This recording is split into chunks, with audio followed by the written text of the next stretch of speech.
조선시대 여성을 떠올릴 때 여러분은 어떤 모습이 먼저 떠오르나요? 아마도 조용히 규방에 앉아 술을 놓고 있거나 남편의 뒤를 따라 순종적인 모습이지 않을까요? 역사는 그들을 정숙하고 수능적인 존재로 묘사하며 그 틀에 갇히게 했습니다. 하지만 이게 과연 진실의 전부일까요?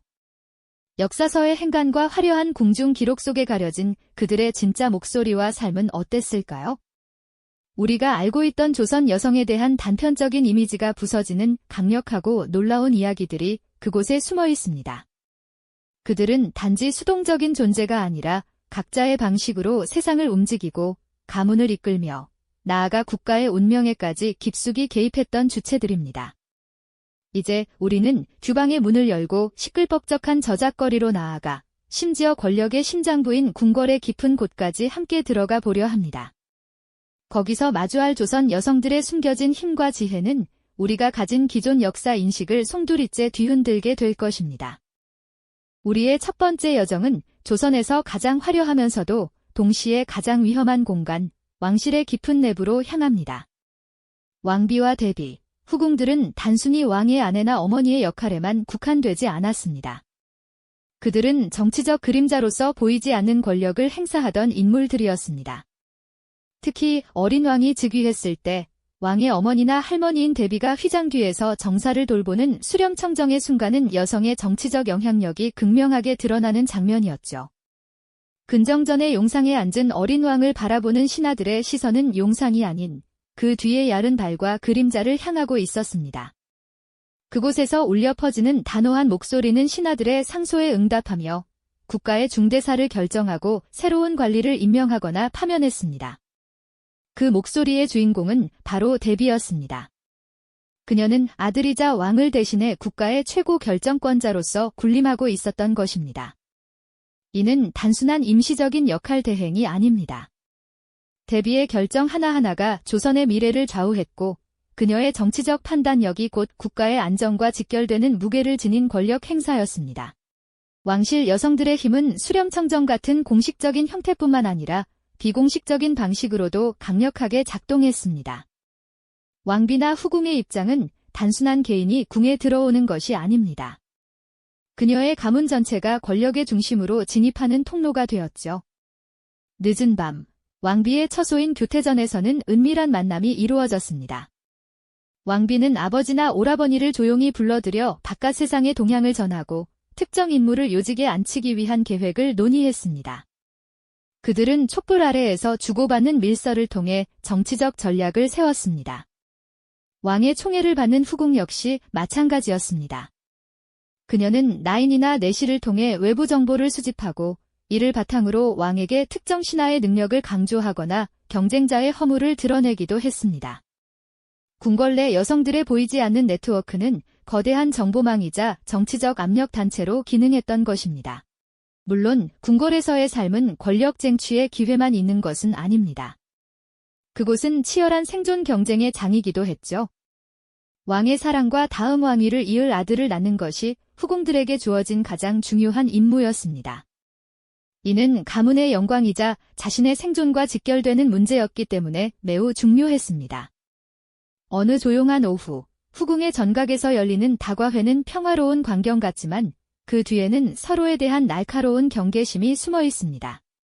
차를 따르는 손길 하나, 칭찬 한마디에도 상대의 의중을 읽으려는 계산이 오갑니다. 오늘 왕께서 누구에게 가셨는지, 누가 회임했다는 소문에 귀를 기울이죠. 이곳에서 벌어지는 심리전은 전쟁터의 수싸움과 다를 바 없었습니다. 화려한 비단옷과 무거운 가채 아래 감춰진 그들의 표정에는 권력에 대한 갈망과 불안감, 그리고 자신의 운명을 개척하려는 강한 의지가 복잡하게 얽혀 있었습니다. 이처럼 왕실 여성들은 운명을 따라가기보다 보이지 않는 권력을 활용하고 목숨을 건 암투를 벌이며 역사의 흐름을 바꾸는 데 지대한 영향을 미쳤던 것입니다. 이제 화려한 궁궐을 잠시 떠나 사대부 가문의 안채로 들어가 보겠습니다. 흔히 규방은 여성이 세상과 단절된 공간으로 여겨지곤 합니다. 유교적 가치관은 여성들에게 단사람의 역할에 충실할 것을 강요했죠. 하지만 규방은 결코 감옥이 아닙니다. 그곳은 가문을 유지하고 번영시키는 전략이 수립되고 시행되는 보이지 않는 지휘소와도 같았습니다. 사대부 여인들은 공식적으로 사회활동이 금지되었지만 실질적으로는 한 가문의 경영자로서 중요한 책임을 다했습니다. 그들의 숨겨진 힘과 지혜는 가문의 영속성을 담보하는 가장 중요한 동력이었습니다. 이들의 가장 중요한 역할 중 하나는 가문의 경제를 총괄하는 것이었습니다. 남편이 관직에 나가고 학문을 논할 동안 아내는 집안의 모든 재산을 관리하는 최고 경영자였습니다. 어두운 방 안에서 한 여인이 장부 앞에 앉아 주판을 두드리며 계산을 하고 있습니다. 그녀는 올해 수확한 쌀의 양부터 시작해 집안의 노비들에게 지급할 비용, 자식 교육비, 제사와 혼례의 비용까지 철저하게 계획합니다. 그녀의 정확한 계산과 미래를 내다보는 통찰이 없었다면 높은 벼슬을 가진 집안이라도 기울어질 수밖에 없었을 것입니다. 가계부를 정리하는 그녀의 모습은 단순한 돈을 세는 행위가 아닙니다. 그것은 한 가문의 흥망성쇠를 자신의 어깨에 짊어지며 미래를 설계하는 중요한 경영활동이었던 셈입니다. 또한 사대부 여인들은 자녀 교육에서도 중요한 역할을 맡고 있었습니다. 현모양처라는 표현은 단순히 순종적인 여성을 의미하지 않습니다.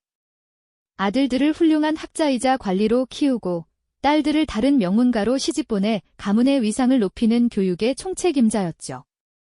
어느 날은 한 오후, 규방의 툇마루에 어머니와 어린아들이 마주 앉아 있습니다. 어머니는 아들에게 천자문을 읽어주며 그 의미를 가르칩니다. 그녀의 목소리는 부드럽지만 학문에 임하는 자세를 가르칠 때는 엄격함을 잃지 않습니다. 단순히 글자만 가르치는 것이 아니라 역사 속 인물들의 이야기를 통해 올바른 가치관과 가문의 전통을 익히게 했죠. 훗날 아들이 과거에 급제하여 가문을 빛내는 것은 바로 이 규방에서의 가르침에서 시작되는 것이었습니다. 어머니의 교육은 가문의 정신적 대를 잇는 가장 신성한 과업이었죠. 놀랍게도 사대부 여성들의 영향력은 경제와 교육을 넘어 법적 영역까지 확장되었습니다. 그들이 관아에 나가 직접 소송을 벌일 수는 없었지만 재산 상속이나 노비 문제와 같은 분쟁이 발생했을 때 그들은 막후에서 결정적인 역할을 했습니다. 남편을 잃고 홀로 남은 한 여인이 있습니다. 먼 친척들이 그녀와 아이들의 재산을 노리고 있습니다. 그녀는 늦은 밤까지 상속 문서와 토지 문서를 들여다보며 정당한 권리를 입증할 수 있는 증거를 찾고 있습니다. 그리고 아들에게 관아에서 주장하고 변론하는 방법을 일러줍니다. 그녀의 치밀한 준비 덕분에 가문은 위기를 넘기고 재산을 지켜낼 수 있었습니다. 이처럼 사대부 여인들은 강한 제약 속에서도 주어진 권한을 최대한 활용하며 뛰어난 지혜와 책임감으로 가문을 지켜낸 진정한 안방의 지배자였던 것입니다. 하지만 조선 여성들의 이야기는 궁궐과 사대부 가문에만 국한되지 않습니다. 이제 우리는 그 범위를 넘어 땀과 눈물, 그리고 강한 생명력이 넘치는 거리와 장터로 나가볼까요? 이곳에는 왕족이나 양반 여성들과는 전혀 다른 방식으로 삶을 개척해야 했던 수많은 평민과 천민 여성들이 있었습니다. 그들은 사회의 최하층에서 차별과 고난을 겪으면서도 절대 주저앉지 않았습니다. 오히려 그 누구보다 강하게 생계를 꾸리고 불의에 저항하며 자신의 목소리를 높였던 진정한 거리의 생존자들이었습니다. 그들의 활기찬 모습이 가장 생생하게 드러나는 곳은 바로 시끌벅적한 장터입니다. 이른 아침부터 해가 저물 때까지 장터는 사람들로 북적입니다. 그 한가운데 머리에 수건을 두르고 소매를 걷어붙인 여성들이 있습니다. 그들은 자신이 키운 채소를 팔고 정성껏 만든 떡이나 술을 판매합니다. 한 여성 상인이 손님과 흥정을 벌이고 있습니다. 그녀의 목소리는 힘차고 손짓은 거침이 없습니다. 남성들 사이에서도 전혀 기죽지 않고 자신의 물건 값을 받아내며 단골 손님에게는 덤을 얹어주는 넉넉한 마음도 잊지 않습니다. 흙 묻은 손으로 돈을 세는 그녀의 모습은 고달픈 삶의 무게를 보여주지만 동시에 가족의 생계를 책임지는 강한 자부심과 활기로 가득 차 있습니다. 이 여성들에게 장터는 단순히 물건을 파는 곳이 아니라 세상과 소통하고 정보를 교환하며 서로를 위로하는 중요한 공동체이자 삶의 공간이었습니다. 거리에서 자신의 삶을 직접 꾸려나가는 여성들은 비록 역사 속에 잘 기록되지 않았지만 조선 사회의 근본을 이루는 건강한 생명력이었습니다. 그들은 상인뿐만 아니라 각자의 전문성을 발휘하며 사회의 필수적인 역할을 맡았습니다. 그들의 삶은 주방의 여인들과는 또 다른 지혜와 용기를 요구했던 것이죠. 예를 들어 의녀들은 관아에 소속되어 여성 환자들을 전문적으로 치료하던 여의사들이었습니다. 당시 남성 의원에게 몸을 보일 수 없었던 시대 속에서 의녀는 수많은 여성의 생명을 구하는 유일한 희망이었습니다. 어느 허름한 약방에서 젊은 의녀가 열이 나는 아이의 이마에 물수건을 조심스럽게 올립니다. 그녀의 눈빛은 진지하고 약재를 다루는 손길은 능숙합니다. 단순히 병을 치료하는 것을 넘어 불안에 떠는 어머니의 손을 잡아주며 따뜻한 위로를 전하기도 했습니다.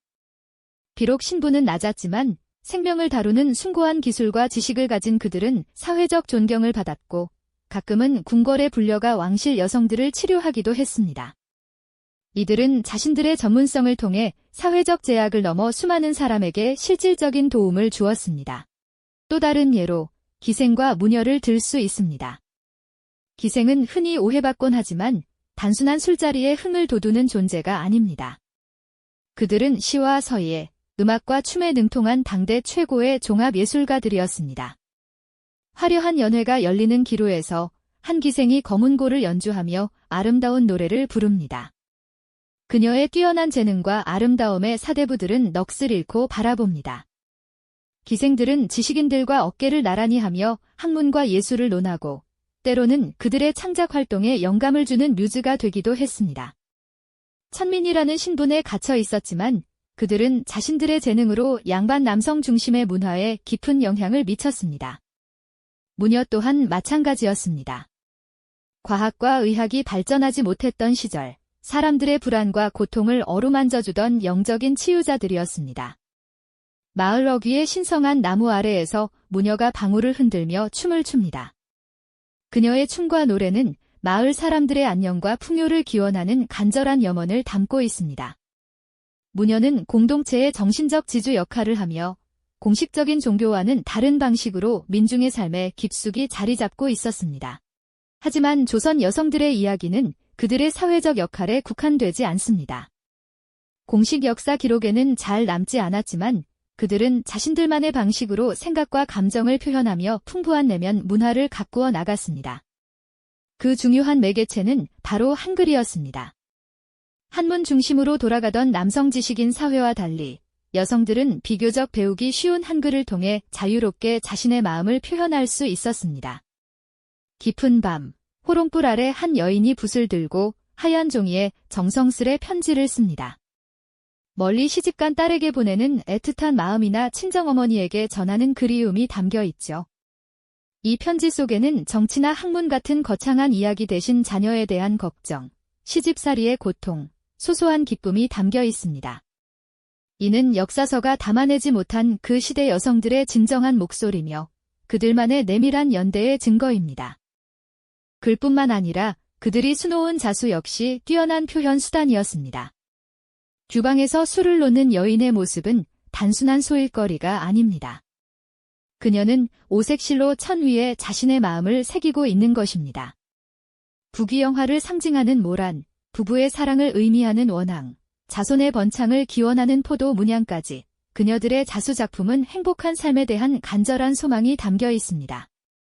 말로 표현할 수 없었던 감정들과 꿈들이 아름다운 그림으로 나타났던 것이죠. 이들은 편지 쓰기, 시 짓기, 그림 그리기, 수 놓기를 통해 내면 세계를 풍요롭게 가꾸었습니다. 비록 그들의 작품은 역사 속에 사라졌지만 그 안에 담긴 섬세한 감성과 예술적 열정은 시대를 초월해 우리에게 깊은 울림을 남깁니다. 결국 조선시대 여성들의 삶을 종합해보면 다다르게 됩니다. 그들은 결코 유교적 억압이라는 틀 안에 갇힌 수동적인 존재가 아니었다는 사실입니다.